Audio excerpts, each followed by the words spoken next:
Hello and welcome back. This is the week 7 lecture. So today we are working on essay 2. So this week will be very similar to what we did during week 4 when we were working on essay 1. So just like we did with essay 1, I would like us to follow all of the different stages and steps of the writing process, starting with pre-writing. Here in the early part of the week, we can do some of that basic idea generation stuff that we did, similar to what we did back with essay 1. And then we sort of work our way up from there. Once we've generated some ideas, gotten some things down on paper, then we can start to get organized. We can start thinking more about our thesis statement. And then ultimately, sort of the last part of pre-writing is to outline. So we want to get organized. We want to make an outline, which is pretty much the plan for our paper. We're figuring out what we are going to do in each individual paragraph of our paper.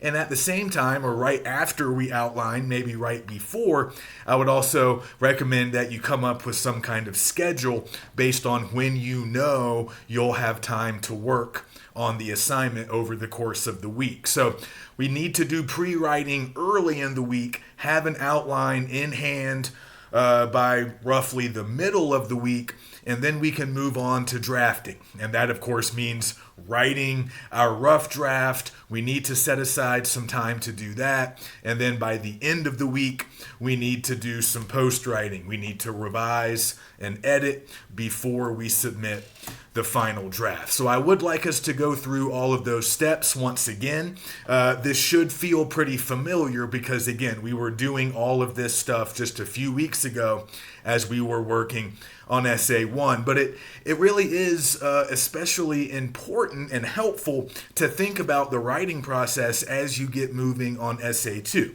Because, of course, essay 2 is the process analysis. So we've been thinking about various processes over the last week or so. And hopefully by now, here early in week 7, you've selected a process. You've already selected your subject of analysis, which in this case will be a process of your choosing. And it can really be a process related to almost anything. It can be related to mechanical or electrical devices. It can be connected to a game or a sport, music. We've mentioned recipes. I've said that, making food is definitely a process, so you could break down the recipe of a specific dish or type of food. We can do this for a lot of things, but we need to make sure that the process we choose is complex. We need to make sure that it includes multiple steps, multiple parts, multiple elements that we can, explore and talk about in our papers. If we choose a really simple process that has just a couple of steps and very few individual elements, we are simply not going to have enough material to fulfill the requirements of essay 2. So I may have mentioned this example last time, but an example of a really simple process would be something like making a peanut butter and jelly sandwich. That is a process, and it does include multiple steps, but unless you're doing something very unique and original with that PB&J, you're probably not going to have enough steps. You're not going to have enough parts, enough elements to really get a good analysis out of that. So you need a more complex process. The example that I posted last week, a sort of essay example of a process analysis, I'll remind you guys of that. I reposted it this week, and I'd like you to take a look at it because if you'll notice, you don't really have to read the content all that closely, but I just want you to use that example so you can look at the structure, look at how the writer of that essay is sort of moving through the process. Look at how he is organizing his body paragraphs. His process is pretty complex. He's writing about poetry, how to write poetry more more specifically, and we don't have to care very much about that process itself, but just notice that he's dividing the process up into large stages. There are like 3 big stages. You can actually glance at the outline that's on the same page as the essay right above the start of the essay. You can see a little outline, so you'll be able to notice how he's breaking the process down. These 3 big stages, and then within each one of those stages, we have multiple steps. So he's organizing his body paragraphs based on those stages and steps. So he starts, once he's introduced everything in his intro paragraph, once he gets to the bodies, you'll notice that he starts with the first major stage of the poetry writing process, and within that major stage, there are multiple steps. So he spends multiple paragraphs on the first stage because he has to cover all of the individual steps within that stage. Then, once he's done that, he moves on to stage 2. There are multiple steps within stage 2, so he covers those. In some cases, even individual steps get their own paragraphs. In other cases, he might be combining steps into the same body paragraph, but he's moving through all of those stages, covering all the individual steps. Those are like his individual parts, his individual elements, and I think the essay actually gets cut off. You probably cannot see the 3rd stage because there's another page to the essay that I've somehow lost. So you might only be able to notice the first 2 stages, but you can see that the essay is continuing. It's longer, and again, you can take a look at that outline to see exactly what the author is covering sort of overall, how he's breaking down the process. And then you can begin to see how he's organizing his paragraphs based on, again, those stages and steps. So ultimately, that's something similar to what we want. We want a complex process with either a lot of individual steps and parts, or maybe even different levels, like the example, the big stages and the smaller steps within them.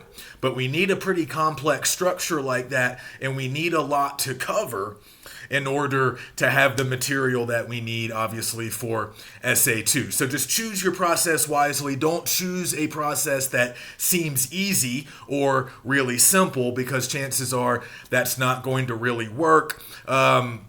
But again, you want to rely on your own knowledge and your own experience, because just like with Essay 1, we aren't conducting any research for Essay 2. So I really would like you guys to write about processes that you know, processes that you have done, or at least they have been explained to you, described to you. Perhaps you have witnessed the process carried out, but you need to use your own knowledge. It's okay to look up words, or you might need to consult Google for a definition if you're providing background information and you are defining some key terms or concepts or individual words that might not be familiar to readers who are not familiar with the process.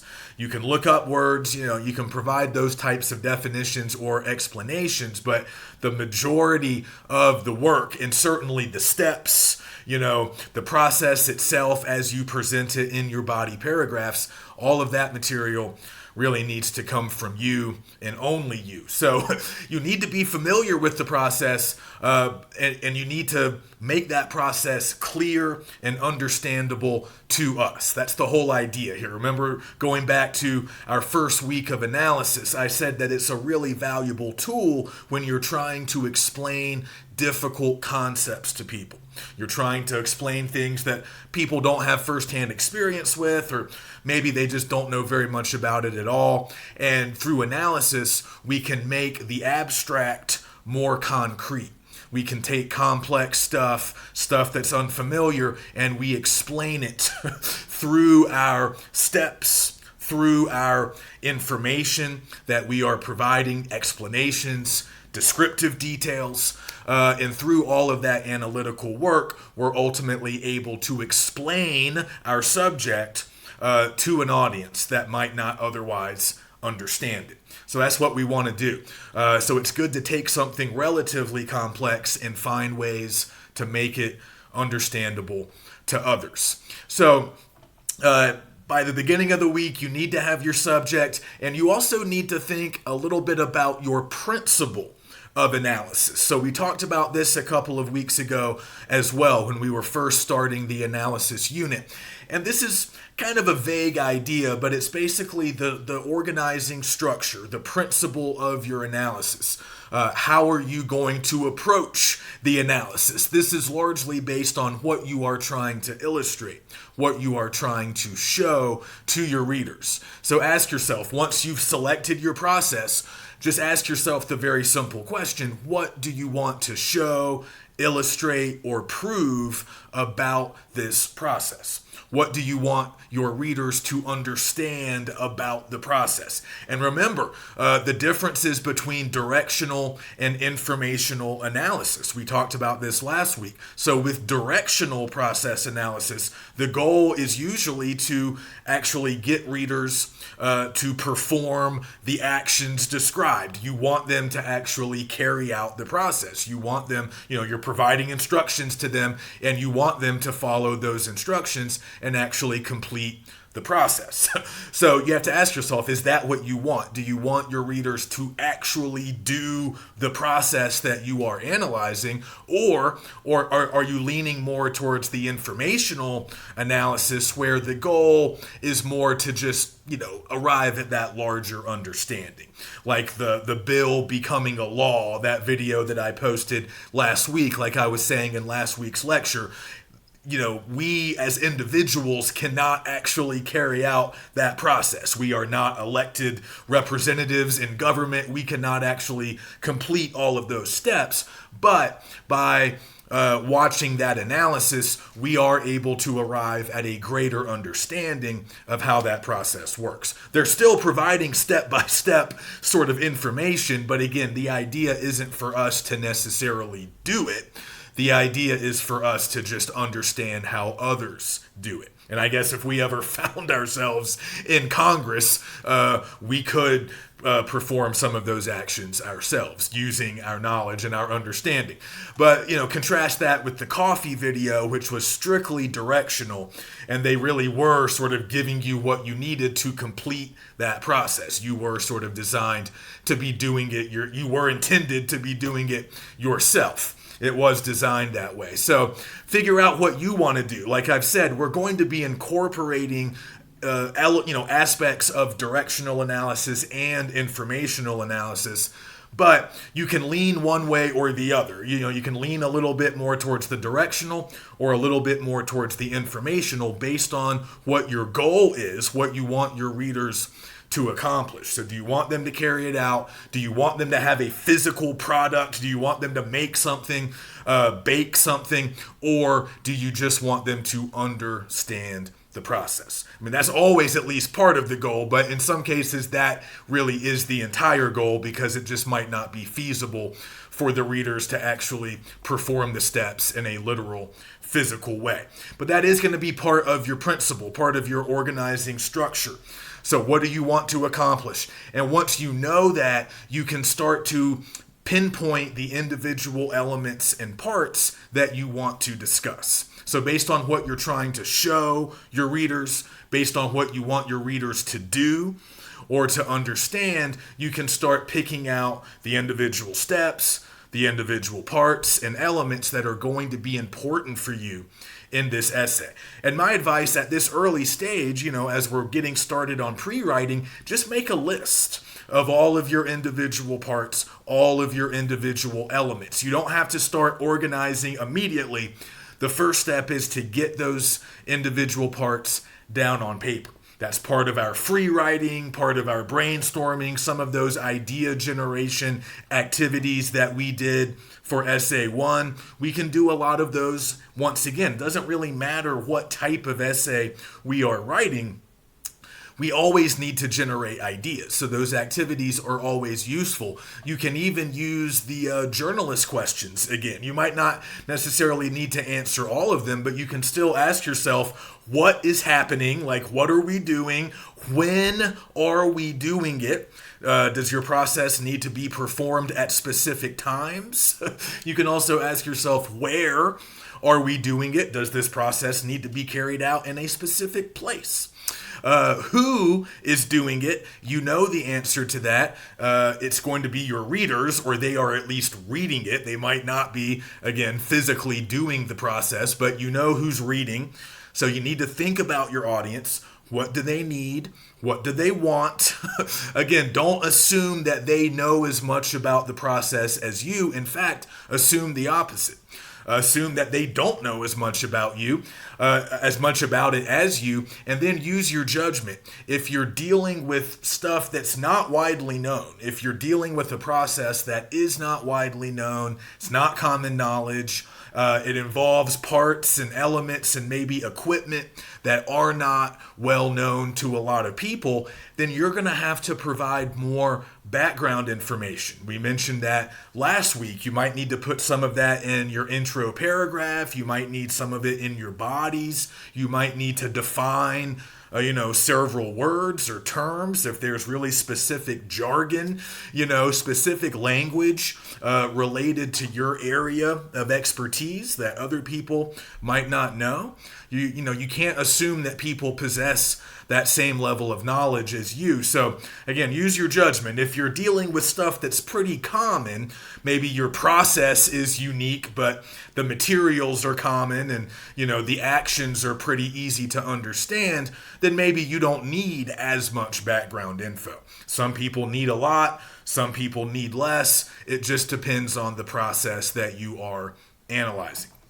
But again, as we get started, we're just getting things down on paper. So make a list of all your steps. Make a list of all your individual parts. Maybe they're literal parts that people are going to be assembling and holding and looking at.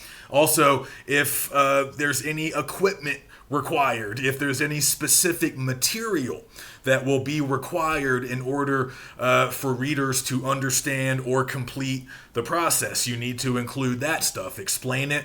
Tell them what they need to buy if they actually need to acquire some of this stuff before completing the actions. You just make a list of all of that. And certainly at this early stage, you can just do step-by-step sort of instructions as you're getting started. You can just have bullet points, or you can have a numbered list where you're just getting all of your steps down.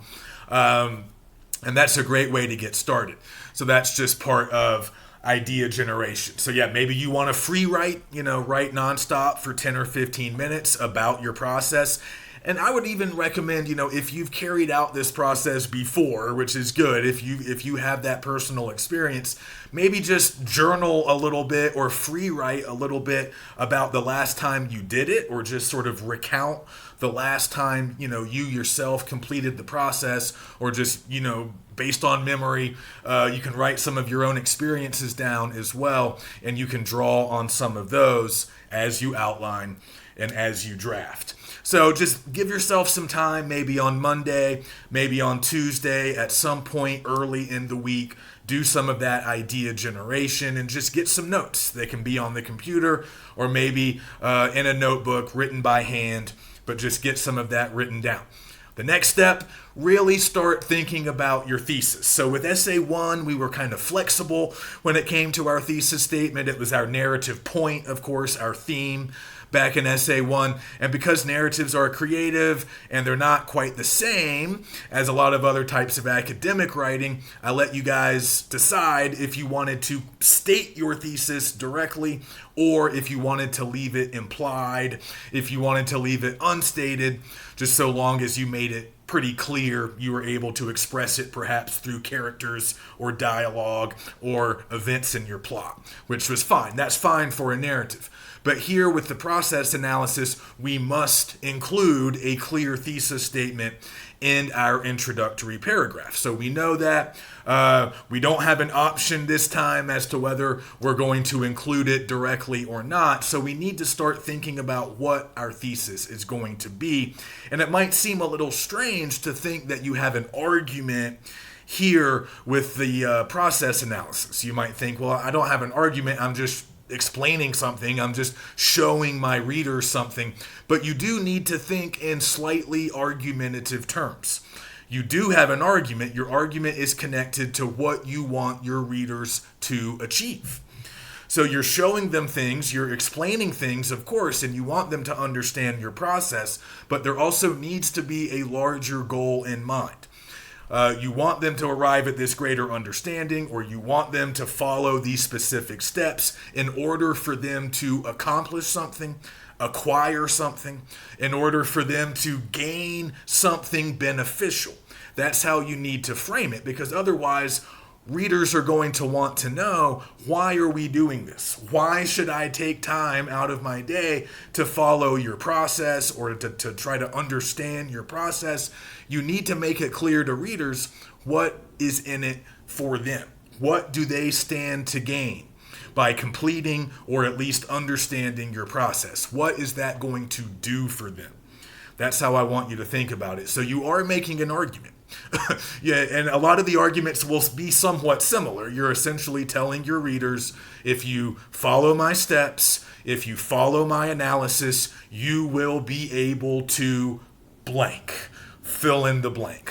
What will readers be able to do? How will they benefit? What will they gain? Think about it like they are, standing to actually gain something, whether it be knowledge, a new skill, a new product, or maybe all of the above. But really think in those terms and then try to state your thesis as clearly as possible in the intro paragraph. So as we're pre-writing, it's a good idea to go ahead and just write down a rough draft of your thesis. You can do it right underneath your free writing, your clustering, your journalist questions, your brainstorming session, whatever you were doing, for idea generation. Right below that, write a draft, write an early version of your thesis statement. You don't have to be married to it. You can always change some things about it later.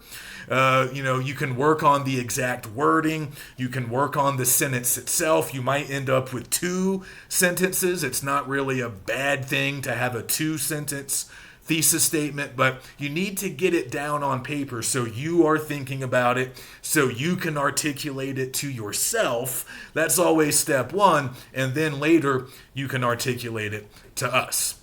So think about the thesis, think about your purpose, think about what you want your audience to achieve, and then get something written down.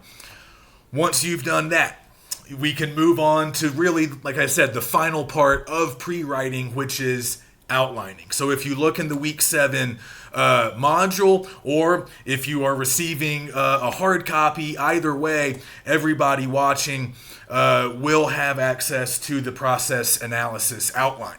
So if you guys look at the outline, you need to make your own, but once again, use mine as a guide, as a template, just like we did, hopefully, for Essay 1. So in my sample outline, I'm showing you exactly what you need to do in the intro paragraph, what you need to do in your body paragraphs, and eventually what you'll need to do in your conclusion. So I want you to follow my basic structure, but as you're seeing here, I'm just giving you a general idea of how to plan your bodies. You really need to plan your bodies yourself. I'm giving you a number range as far as how many bodies you need. You need at least 3. This essay is the same length. It's the same length requirement as Essay 1. Eventually, we're going to get a little bit longer with our later essays, but we're still in that 3 to 4 page range. But even for a short essay, we need at least 3 bodies and maybe more. Often more, depending on the complexity of our process. So I'm telling you to plan between 3 and 8 body paragraphs.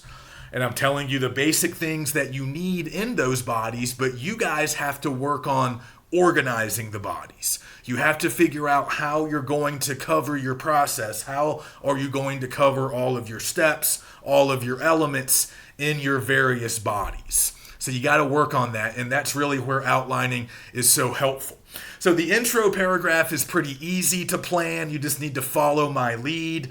Introduce your subject of analysis. Just tell us very quickly and clearly what process you have chosen. And then, again, if the process is a little bit obscure, not common knowledge, not widely known, you might want to provide some background info sort of right off the bat, right after you've introduced your process. You might need to tell us a little bit more about it, give us a little bit more detail, maybe tell us what something means, what something is. You can give us a brief backstory, a little bit of history is nice, but you need to be careful not to overdo it. We don't need an entire paragraph about the history of your process. That's overkill. But 1 or 2 sentences, particularly early on in the intro paragraph, that's fine. And certainly if you need to define a key word that the readers need to understand, you definitely should do that early on. Do that in the intro paragraph. Don't wait, because we might grow confused. So provide some necessary background info and then get to your thesis. You need to establish your thesis towards the end. Doesn't have to be at the very end, but it needs to be near the end of the intro paragraph, and oftentimes the thesis will be the final sentence of the intro paragraph. Doesn't have to be. There can be another sentence or two after it, but it needs to be pretty late in the intro. So just kind of make your checklist. You know that you need to check off those 3 things. Introduce your analysis, provide some necessary background info, and then establish your thesis. So the intro paragraph's easy to plan. So is the concluding paragraph. If you jump ahead, you'll see that you just need to restate your thesis. Don't cut and paste it from the intro paragraph, but rather restate it, express the same idea using different words, and then the final thing, just sort of drive home the overall significance of your process, which hopefully you've already made clear by now, but go ahead and sort of reiterate it, re-emphasize it, drive it home, and maybe give us one final thought about how we, the readers, are going to benefit from this process. So easy enough, but the thing to really focus on, the thing to spend most of your time on as you're outlining, is your body paragraphs. You really need to think about how you're going to organize them, what kind of sequence are you utilizing here, and just start figuring out what steps or what parts are going to go into which paragraphs. And as I'm saying in my outline, you need to start your body paragraphs with topic sentences. And this is true with almost any genre of writing, but I think it's especially important with a process analysis, because oftentimes, a paragraph will be about a couple of specific parts, or it'll be covering a couple of specific steps, and you need to sort of announce that at the beginning of the body. So the topic sentence just announces, what the paragraph is going to be about. What are we going to be covering in this paragraph? You need to make that clear. That's a big part of your organization, which is very important here. A narrative can be organized in a lot of different ways. It can be a little bit scattered or sort of scrambled in terms of time because that's creative and fun. But now with the process analysis, we need to probably go in chronological order most of the time. That's usually how a process works. We need to be very organized. We need to go in the proper order. So again, that matters as you're planning out your paragraphs, and that all needs to be clear to the readers. So readers are moving through this thing step by step, part by part, and they're able to keep track. And please remember, this should be obvious, but I just want to make it clear. We're not using bullet points in our final draft. We are not using numbered lists in our final draft. We are doing everything in complete sentences and complete paragraphs. Now, as you're outlining, and maybe even in your rough draft, you can have some of that stuff as you're still working, as you're still putting everything together. But once you are submitting that final draft, you need to make sure that everything is in the form of sentences and paragraphs. And that is part of the challenge. As we saw, if you guys did the paper airplane activity that I mentioned last week, you'll notice that that's relatively easy. When we're just doing strictly directional, like the most bare bones version of directional analysis, it's really just step-by-step instructions. And we can just provide that numbered list, step 1, step 2, step 3. That's pretty easy. What's challenging is to take a lot of that raw info and turn it into a polished, well-written essay. So that's what we want. That's ultimately what we are striving for. So again, outlining is going to help you to get everything put into its proper order. So start each body paragraph with a topic sentence announcing what you're going to be covering in that body. And then you just need to put in the necessary content.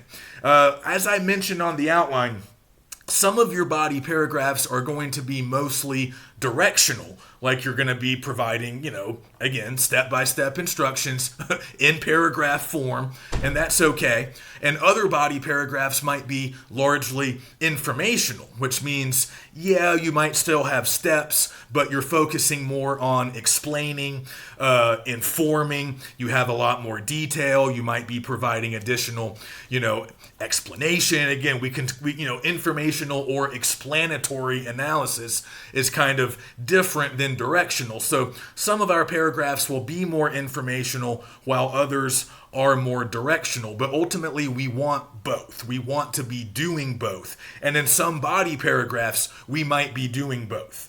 You might have one or two steps, but then you're also providing additional information about those steps in that particular body paragraph. And then you move to the next body and you move on to the next step or whatever. So you got to work that out. You got to plan out all of the bodies that you need, figure out how much time you're going to spend on each individual step and part, and plan those bodies. At least 3. You probably don't want more than 8. Try to find yourself somewhere in that range. And then once you have your intro and your concluding paragraphs planned, once you have an outline that you feel good about, you have some kind of schedule for the week, then you're ready to start drafting. So if you're drafting by the middle of the week or even kind of late in the work week, maybe on Thursday or Friday, that's okay. You just really want to have a rough draft finished before Sunday, ideally, or just before the end of the week, because you still want to save some time at the end of the week for post writing. So we've already gone over it, but just a quick refresher. Once you've drafted, you have a rough draft, and hopefully you get into some kind of writing rhythm, and you're writing pretty fast. You create the content that you need. You want to make sure you have a complete rough draft, but that is a rough draft. So remember, it's not polished. It's not ready to be turned in yet. So the final stage of the writing process, again, this is a complex process. So we have 3 major stages: pre-writing, drafting, and then post-writing. Within each one of those stages, as we've seen, there are individual steps. So if you're looking at the 3rd and final stage, post-writing, there's really 2 steps: revise and edit. So when you're revising, you're just making general improvements to your content. You can start with some sentence level revision, okay? Proofread, look through that draft and look at individual sentences. Do they sound good? Maybe read out loud if you can, but certainly read it to yourself. Make sure that your sentences are correct and clear. Then you can do some paragraph level revision. Make sure that all of your paragraphs are looking good, especially your body paragraphs. Do you have enough? Are they well developed? Are you taking us through all of the important steps and parts? Do you have what you need in the intro? Do you have what you need in the conclusion? Again, you can look at my outline once again to double check, or you can just double check using your own outline. But make sure you have everything that you need. You might want to rearrange some things. You might need to add a little bit to some paragraphs. You might need to take a little bit out of other paragraphs. But revision just really encompasses all of those things: making additions, subtractions, cleaning up a few sentences, clarifying a few things, maybe reorganizing a few things, whatever you need to do. And then the final step, the final part of post-writing is editing. That means looking for and eliminating mistakes. Grammatical errors, spelling errors, formatting issues, anything that qualifies as an error, a mistake, something that's wrong, something that's not supposed to be there. You need to eliminate it. We're never going to reach perfection, but we need to spend at least a little bit of time editing so we can catch the glaring mistakes. We want to eliminate at least most of the mistakes, and certainly the big ones, before we submit the final draft. So hopefully you guys are able to complete the process, at least most of the process. We have the entire week to work with. If you're having trouble, if you have any questions, let me know. If you're having any issues selecting your process, if you want to ask me if your process will work, feel free to email me. We can talk in any way possible throughout the week. Just get your questions to me. If you need an extension, let me know. And good luck, and I'll see you next week as we get started on our third unit, which is comparison.